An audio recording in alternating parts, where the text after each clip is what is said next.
విజయదశమి శుభాకాంక్షలు రమ్మగారు. నీకు కూడా విజయదశమి శుభాకాంక్షలు జయ. సుమన్ టీవీ ప్రేక్షకులందరికీ విజయదశమి శుభాకాంక్షలు. మరి దశమి యొక్క విశిష్టత, ఆ రోజు పూజా విధానం, అనుసరించాల్సిన విధి విధానాలు, ముఖ్యంగా అవి ఒకసారి మాట్లాడుకుందామండి. నవరాత్రి పూజా విధానం 9వ రోజు రాత్రితోట అయిపోతుంది. అయితే ఈసారి రాత్రి కాకుండా 9 పగలతోటి అయిపోయి ఆవాళ సాయంకాలమే దశమి వస్తుంది కాబోలు. ఈ సంవత్సరం పండగలన్నీ ఇలాగే చిన్న కన్ఫ్యూషన్తో చేయాలా వద్దా వీళ్ళని పట్టించాలా వాళ్ళని పట్టించాలా అలాగే ఉంటున్నాం. ఏ రోజైనా విజయదశమి నాడు చేయవలసిన విధి విధానాలు. విజయదశమి నాటి సాయంకాలం అమ్మవారిని అర్చించిన వాళ్ళకి ఇహపరాధులు అద్భుతంగా ఉంటాయట. అమ్మవారు ఎలాంటి అపరాజిత స్వరూపంలో కనిపిస్తుంది. మనం మామూలుగా చెప్పుకునే నవరాత్రి పూజా విధానంతో పాటుగా దేవి భాగవతంలో విశేషంగా ఏం చెప్తారంటే 9-10 రోజుల పాటు జరిగిన 9 రోజుల పాటు జరిగిన యుద్ధంలో 9వ నాడు అమ్మవారు 9వ నాటి రాత్రి మహిషాసుర మర్దినిగా అవతరించి మహిషుణ్ణి చంపింది. తెల్లవారేసరికల్లా ఆమెని భీభత్స రూపంలో చూశారు దేవతలు. మొత్తం ప్రాణికోటంతా స్తంభించిపోయిందట ఆ స్వరూపాన్ని చూసి. ఆ మహిషుడు పరిగెత్తాడు ఆమెకు అందకుండా. దుర్గా స్వరూపంలో వెంబడబడింది, అందటం లేదు, తిరగబడిపోతున్నాడు. అయితే ఇవిడు ఏం చేసింది, వాడు పరిగెడుతుంటే వాడు వెనకాల పరిగెడుతూ 18 చేతులతోటి అతని వెనకాల పరిగెత్తి, దుర్గకి 18 చేతులు చెప్పరు, 8 చేతులతోటే ఉంది ఆవిడ. తర్వాత స్వరూపమైన మహిషాసురమర్దిని స్వరూపం 18 చేతులు, అష్టాదశ బాహువులతోటి అన్ని శక్తులు కేంద్రీకృతం చేసి మహిషుణ్ణి సంహరించింది. అయితే ఈ అమ్మవారిని ఇలాంటి స్వరూపం రావడానికి కారణం ఆమె ఈ దేవతలందరి దగ్గర ఉన్న శక్తులని స్వీకరించిందట.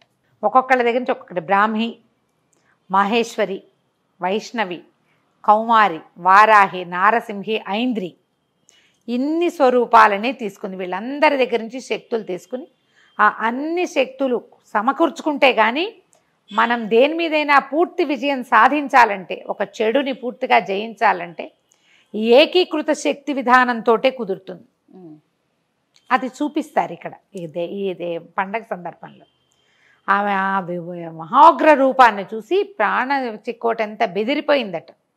దేవతలు నిశ్చేష్టులైపోయారు. అలాంటి స్వరూపాన్ని ఎప్పుడు చూసుండల. తనని చూసి బెదిరిన ప్రాణికోటిని, దేవతా మండలి అందరినీ చూసి ఆమె పరమశాంతమూర్తిగా వాళ్ళకి దర్శనమిచ్చింది. ఆ దర్శనమిచ్చిన స్వరూపమే అపరాజిత స్వరూపం. ముందు ఎట్లా కనపడుతోంది, 4 చాచి వాటి శిరస్సు ఖండించి ఓ శిరస్సు పట్టుకుని ఇన్ని చేతులతోటి మొత్తం అన్ని ఆయుధాలు ప్రయోగ భంగిమలో ఉన్నాయి. అన్నీ పోయి స్థిమిత శాంత స్వరూపంతో పాశాంకుశాలు పట్టుకుని చక్కగా స్థిమితంగా నీకేం కావాలో నేను అది ఇస్తాను, ఏదైనా నన్ను అడగచ్చు. అంతకుముందు ఆమెను చూసి భయం వేసింది కదా, ఆ భయాన్ని పోగొట్టింది. అపరాజిత అంటే అస్సలు పరాజయమే ఎరుగని తల్లి ఆ స్వరూపంలో కనిపించింది. ఆమెను చూసిన వాళ్ళకి ఇక పరాజయమే ఉండదు. అంతే. ఈ రోజున మనం ఎన్ని రకాలు చేస్తామో, ఈ రోజునే పాండవులు తమ తాలూకు ఆయుధాలని స్వీకరించారు, అజ్ఞాతవాసాన్ని విడిచిపెట్టారు ఈ రోజున. తర్వాత రాముల వారు ఈ రోజునే యుద్ధానికి ప్రారంభం చేశాడు. ఎన్ని రకాల కథలో చెప్పబడతాయి దీని మీద. ఇప్పుడు ఇలాంటి అత్యద్భుతమైన రోజున ఇది ఏమిటంటే దీన్ని విజయ దశమిగా చెప్తారు. ఈ రోజున ఏ పని మొదలుపెట్టినా మన పని అయిపోతుంది, పని శాంతంగా అవుతుంది, పూర్తిగా అవుతుంది, సక్సెస్ఫుల్గా అవటం కోసం పాతకాలంలో క్షత్రియులంతా కూడా ఈ రోజును విశేషంగా భావించి సీమోల్లంఘన చేసేవారు. అంటే యుద్ధానికి సన్నద్ధమయ్యే వాళ్ళంతా కూడా 9 రోజులు అర్చన చేసి 10వ నాడు అపరాజిత అర్చన చేసిన తర్వాత సీమోల్లంఘనం అంటే ఇప్పుడు మనం ఏం చేస్తున్నాం, ఊరి మొగదలకు వెళ్ళి రావాలని చెప్తారు. తెలంగాణ అంతా కూడా ఊరు బయటికి వెళ్ళి రావాలంటారు. ఊరు బయటికి వెళ్ళి రావటం ఇది సీమోల్లంఘనం చేయటం. అంటే ఆ రోజున ఊరు దాటేవాళ్ళు. ఈ 10వ నాడు ఊరు దాటిన వాడికి వాడు ఏ పని మీద వెళ్ళాడో ఆ పని అయిపోతుంది, అమ్మవారు సాధించినట్టుగా సాధించేస్తాడు అతను. అందుకని మన వాళ్ళు ఏం చేస్తారు, పొలిమేరలు చూసి రావాలని పొలిమేర దాకా వెళ్ళొస్తారు. ఒట్టిగా పొలిమేర చూసి రావడం కాదు, ఆ రోజుల్లో చేసిన విధానం అది. అలాగే ఈ రోజున శమి వృక్షానికి పూజ చేస్తారు. అవును, మనం కూడా చేసుకుంటాం కదా. తెలంగాణ అంతా బంగారం బంగారం అని ఈ శమి వృక్ష పాకులన్నీ తెంచిస్తారు. అయితే ఈ పాండవులు శమి వృక్షం మీదే తమ ఆయుధాలు దాచిపెట్టారని ఈ శమైతే పాపం శత్రు వినాశిని అర్జునస్య ధనుర్ధారి రామస్య ప్రియదర్శిని ప్రియవాదిని అని కూడా చెప్తారు కొన్ని చోట్ల. అంటే రాముడు కూడా శమీ పూజ చేశాడని. అంటే ఈ శమీ పూజ నిన్న మొన్న మొదలైంది కాదు, యుగాల నుంచి ఉంది.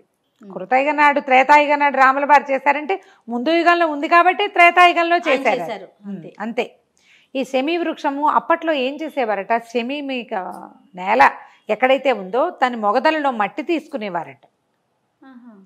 ఆ మట్టికి మహాబలం కలిగించే మట్టి అని అది. మన వాళ్ళు క్రమంగా ఇక్కడ ఆకులు తుంచడం దాన్నే పంచుకోవటం అనేది వచ్చింది. అది తీసి ఇట్లా మొన్నెత్తికి అద్దుకోవాలన్నమాట. మనం పుట్టమట్టి తెచ్చుకుంటాం చూడు, అట్లా శమీ వృక్షపు మూలపు మట్టి తెచ్చుకోవాలి. పాత రోజుల్లో అట్లా చేసేవాళ్ళు. క్రమంగా పద్ధతులు మారిపోతూ ఉంటాయి చూడు. ఈ శమీ వృక్షాన్ని పూజించడం కూడా ఈ రోజున చెప్పబడుతుంది. మనం 9 రోజులు అర్చన చేసుకున్న వాళ్ళు అమ్మవారిని సాగనంపేసి పీఠం ఎత్తేస్తారు. ఒకవేళ మనం విడిగా మనం పెట్టుకుని చేసుకుంటున్నారు కదా కొంతమంది, అఖండం పెట్టుకునే వాళ్ళు కూడా 9వ రోజు తర్వాత 9 నవమి పూజలు అయిన తర్వాత ఇంకా అఖండాన్ని మనం సముదాయించక్కర్లేదు. వెళ్ళిపోతానంటే అఖండ దేవత వెళ్ళిపోనివ్వచ్చు, మనం వదిలేసేయచ్చు దాన్ని. అక్కడి నుంచి ఒక పీట పెట్టుకుని విడిగా అమ్మవారిని పెట్టుకుని చేసుకుంటున్నాం అనుకోండి, నవమి పూజలు అయిన తర్వాత ఉద్యాపన చెప్పేసి అమ్మవారిని పీఠం కదిపేసి సవరి చేసుకోవచ్చు. నవమి వరకు ఇలా ఇంట్లో అన్ని పద్ధతుల ప్రకారం, అంటే ప్రతిరోజు అమ్మవారికి సాయంకాలం సేవాకాలం సమర్పించిన వాళ్ళు కూడా 10వ నాడు సేవాకాల సమర్పణ ఉండదు. అది వేరే కథ, ఇది వేరే కథ. ఈ రోజున రాజరాజేశ్వరి అష్టాంగాన్ని చేసుకుని సాధారణ పూజా విధానంతో అపరాజిత పూజ చేసుకుంటాం.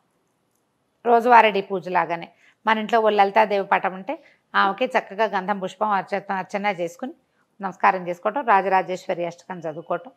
కుదిరితే లలితా సహస్రనామం మీ ఓపిక ప్రకారం చేసుకోవచ్చు. స్నేహితుల్ని కలుసుకోవటం ఈ రోజున చేసేది. ఈ బంగారం పంచిపెట్టుకోవటం. శమీ వృక్షం ఎక్కడైనా ఉంటే వెళ్ళి శమికి ఒక ప్రదక్షిణం చేసి ఒక నమస్కారం చేసుకోవటం. దాని వృక్ష మూలం తాకాలి, అంతే. నేల తాకటం అనేది చాలా ఇంపార్టెంట్. మన ప్రాంతంలో పాలపిట్టను చూడడం అని చెప్తారు. ఈ పాలపిట్ట ఏంటంటే అది వర్షాలు ఉన్ననాళ్ళు అది బయటికి రాదు, దానికి తడిగిట్టదు. వర్షాకాలం వెళ్ళిపోయింది అనే దానికి సూచన పాలపిట్ట రావటం. వానలు ఆగిపోయినాయి, అందుకని మనం ఆ పాలపిట్టను చూడాలి అని చెప్తారు. పాలపిట్టలు కనపడవు ఈ మధ్యట, పంజరాల్లో పెట్టి పట్టుకొచ్చి చూపిస్తారట. పాలపిట్ట దర్శనం తప్పనిసరి అని.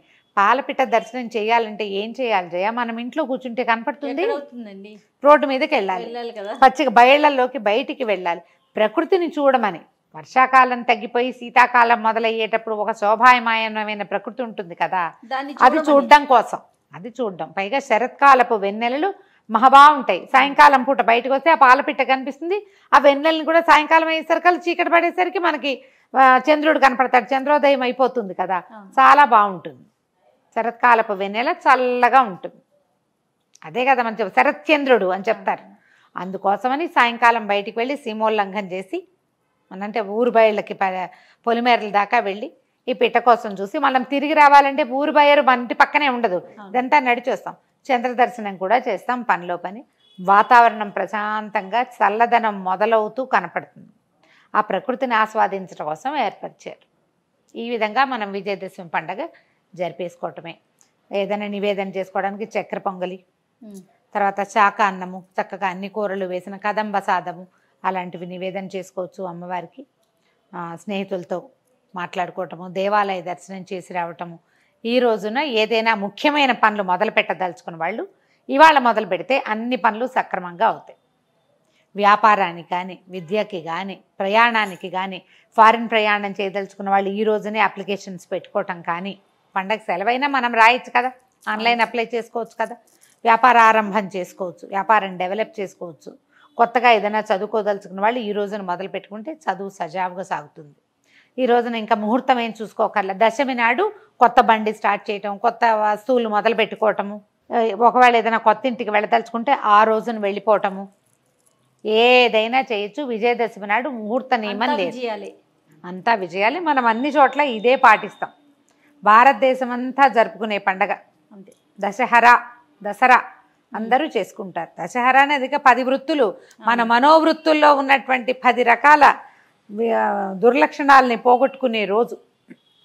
ఒకవేళ ఈ 9 రోజులు మనం ఏమీ చేసుకోలేదు, ఇవాళ పెద్ద పండుగ అని అనుకుంటే ఈ రోజైనా మీరు అమ్మవారిని అర్చన చేసుకోవచ్చు.